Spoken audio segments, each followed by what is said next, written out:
التهريب من اليمن إلى السعودية.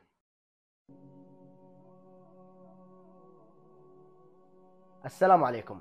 قبل ما تقدم أو تغلق الفيديو انتظر. الفيديو هذا يتكلم عن مشكلة خطيرة جدا، أتمنى مشاركة الفيديو لأهمية الموضوع ليصل إلى جميع اليمنيين.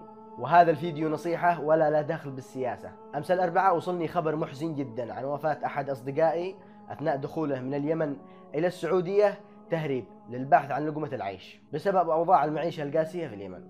يعني باختصار صديقي هرب من الجوع إلى الموت، الله يرحمه، ادعوا له بالرحمة والمسامحة. القضية كبيرة جدا، والناس في اليمن كل همهم يدخلوا السعودية للبحث عن لقمة العيش حتى لو كانت ثمن حياتهم.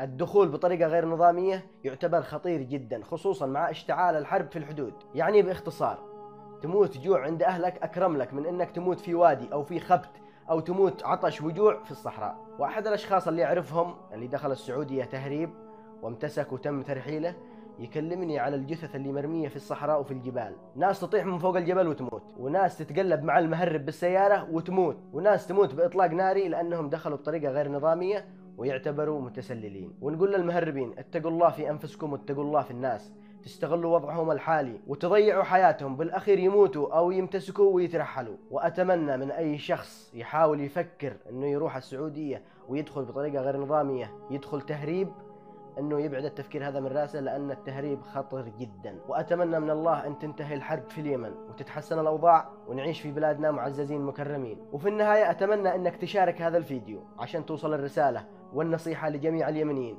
ولك الاجر ان شاء الله. والسلام عليكم.